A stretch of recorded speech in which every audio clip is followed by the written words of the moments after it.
मोहल्ले के कोने में एक पुराना सा घर था। इसमें आलिया बीबी रहती थी, एक ऐसी औरत जिसका शौहर साल के ज़्यादा हिस्से में शहर से बाहर मजदूरी करता था। घर में आलिया बीबी और उसकी जवान बेटी अकेले रहती थी। मोहल्ले में अक्सर लोग इनकी मदद के लिए उनके घर आते जाते थे, मगर सबसे ज़्यादा इनके घर का रास्ता कारी साहब ने अपनाया हुआ था। कारी साहब मोहल्ले के इमाम थे, मगर उनकी शख्सियत में कुछ ऐसा रौब और कशिश था कि हर कोई उनके करीब होना चाहता था। इनकी गहरी नज़रें, भारी आवाज़ और मजबूत वजूद अक्सर औरतों को बेचैन कर देता। एक रात बारिश बहुत ज़ोरों पर थी। आसमान बिजली की चमक से रोशन होता और फिर अंधेरा छा जाता। आलिया बीबी दरवाज़ा बंद करने ही वाली थी कि अचानक दरवाजे पर दस्तक हुई। दरवाज़ा खोला तो कारी साहब भीगे हुए खड़े थे। उनके कपड़ों से पानी टपक रहा था, उनके बाल उनके माथे पर चिपके हुए थे। आलिया बीबी ने फौरन कहा, कारी साहब अंदर आ जाइए, बाहर बहुत तेज़ बारिश है। अंदर आते ही कारी साहब ने कपड़े झाड़े। इतनी देर में आलिया बीबी तौलिया लेकर आई। जब उनके हाथ एक दूसरे को छूने लगे तो लम्हे भर के लिए दोनों रख गए। उनके दिल की धड़कनें जैसे एक साथ सुनाई देने लगे। इसी वक्त इसकी बेटी भी कमरे में आ चुकी थी। उसने ये सब अपनी आंखों से देखा, मगर वो खामोश रही। उसकी नज़रें सब कुछ कह रही थी। उसके बाद ये सिलसिला चलने लगा। कुछ दिन के बाद रात के वक्त बिजली चली गई। घर में गहरा अंधेरा छा चुका था। आलिया बीबी ने दिया जलाया। रोशनी में कारी साहब का चेहरा नीम अंधेरे में ज़्यादा प्रासरार लग रहा था।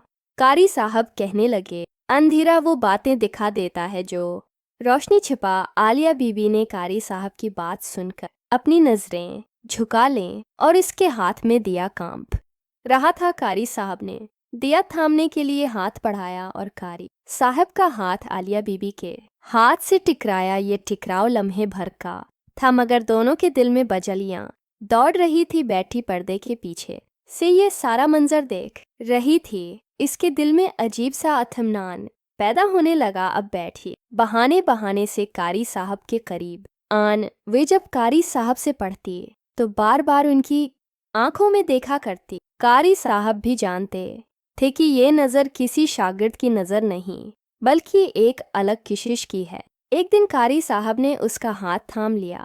कहने लगे, तुम्हारी आंखें कुछ और कह रही है। बेटी ने नज़रें झुका लीं, मगर अपना हाथ नहीं छुड़ाया। इस लम्हे कमरे की फ़ज़ा में सिर्फ सांसों की आवाज़ आ रही थी। अब नौबत यहाँ तक पहुँच गई थी कि कभी कारी और माँ ने अंधेरी रात में करीब आते, कभी बैठी पढ़ाई के बहाने कारी के करीब हो जाती। माँ जानती थी कि बेटी के दिल में भी वही जज्बा पैदा हो चुका है। बेटी भी जानती थी कि माँ के दिल में भी वही ख्वाहिश है, मगर वो दोनों खामोश थीं। एक रात माँ ने ख्वाब में देखा जैसे कारी साहब उसके करीब बैठे हैं। अचानक उसकी आंख खुली तो उसने बेटी को जागते हुए पाया था और बैठी दोनों के दरमियान अजीब सा राज सांस ले रहा था। अब कारी साहब अक्सर रात को देर तक घर में बैठे रहते, कभी माँ के करीब कभी बैठी के करीब। हर बार कोई ना कोई बहाना निकल आता। माँ कारी साहब के सामने खाना रखते हुए उनके हाथ से हाथ मिला लेती। बैठी पढ़ाई के दौरान उनके कंधे से लग जाती। ये सब इशारों में हो रहा था, मगर इतना गहरा कि हर लम्हा खतरनाक हद को छू रहा था। आखिर एक रात कारी साहब ने दोनों को देखा और आहिस्ता से कहा, कुछ राज ऐसे होते हैं जो ज़बान से नहीं निकलते, सिर्फ आंखों में छुपे रहते हैं।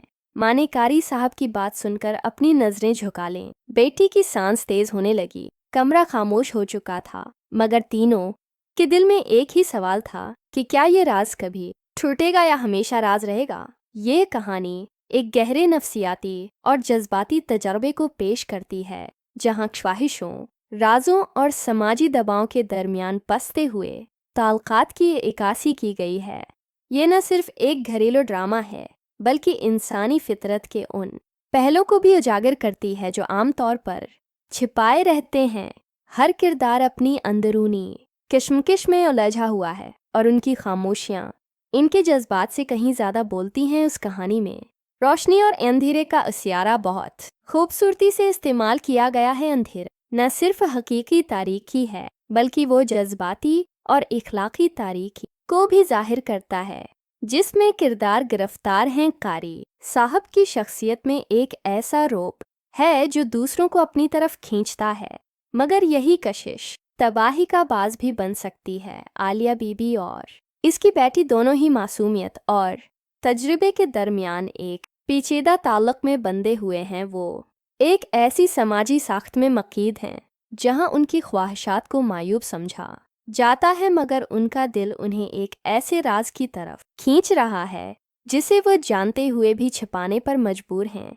कारी साहब का किरदार एक ऐसी शख्सियत का इकाज है जो मजहबी तकद्दुस के पर्दे में अपनी इंसानी ख्वाहिशात छिपाए हुए हैं। वो जानते हैं कि उनका ये रवैया समाजी तौर पर काबिल कबूल नहीं, मगर वो अपने जज्बात पर काबू पाने में नाकाम हैं। ये किरदार हमें उस हकीकत से रोशनास कराता है कि इंसान चाहे कितना ही मुकद्दस क्यों न बन जाए, इसकी बुनियादी शवाहिशात और कमज़ोरियाँ इसका पीछा नहीं छोड़ते।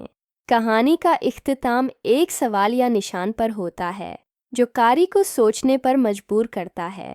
क्या ये राज हमेशा छिपा रहेगा या फिर एक दिन सबके सामने आ जाएगा? यही वो नुक्ता है जो इस कहानी को आम ड्रामों से अलग करता है और इसे एक फ़नी शाहकार बनाता है। ये कहानी न सिर्फ पढ़ने वाले को अपनी गिरफ्त में ले लेती है, बल्कि इसे किरदारों के जज्बाती सफ़र का हिस्सा बना देती है।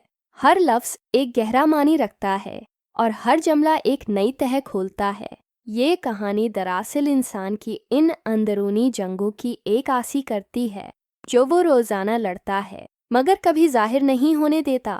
इस कहानी का सबसे खूबसूरत पहलू ये है कि ये किसी को कसूरवार ठहराने की बजाय उनकी मजबूरियों और जज्बात को समझने की कोशिश करती है। ये हमें बताती है कि इंसान कामिल नहीं होता और उसकी ख्वाहिशात बाज़ औक़ात उसकी अक़ल पर गालिब आ जाती हैं। यही वो इंसानी अलमिया है जो इस कहानी का मरकज़ी ख़याल है।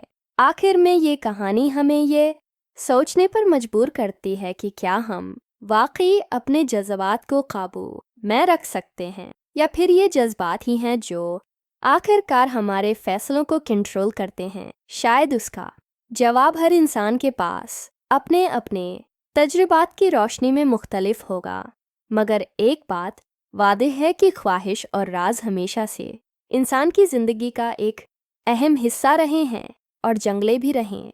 ये कहानी उर्दू अदब के इन सरमायों में से एक है जो न सिर्फ पढ़ने वाले को तफक्कुर पर मजबूर करती है, बल्कि इसके दिल में एक गहरा और पोशीदा असर छोड़ जाती है। ये कहानी हमें बताती है कि ज़िंदगी में कुछ सच्चाइयाँ ऐसी होती हैं जो हमेशा राज ही रह जाती हैं और शायद यही उनकी खूबसूरती है।